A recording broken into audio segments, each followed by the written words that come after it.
Meta, Facebook basically, is in talks to use Google's chips in challenge to Nvidia. Everybody has been using Nvidia's GPUs to train their models, now artificial intelligences. They were basically the only game in town, and that's why they're worth a huge amount of money. That is increasingly not the case. Gemini 3 and all previous Gemini models have been trained on Google's proprietary technology, a tensor processing unit. They're not made by Nvidia. So Google managed to release a state-of-the-art model last week built on their own hardware, their own cloud servers, their own tensor processing units, not reliant on other technology. That was quite a coup.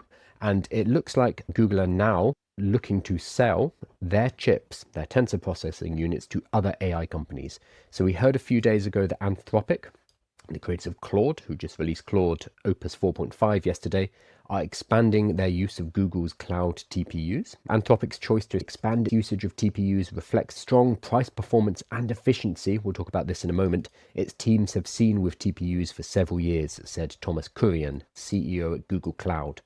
We're continuing to innovate, drive further efficiencies, and increase capacity for our TPUs, building on our mature AI accelerator portfolio, including our 7th generation TPU, Ironwood. They've got cool names as well, all of the TPUs.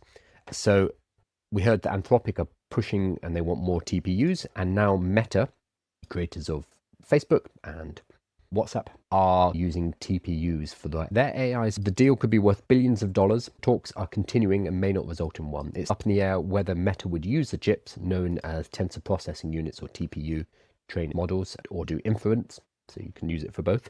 One of the people said inference, the process of a trained model uses the generator response to a query, requires less computational power than training. It is useful to talk about what a TPU is. Nano Banana Pro to put together an infographic, and it has failed.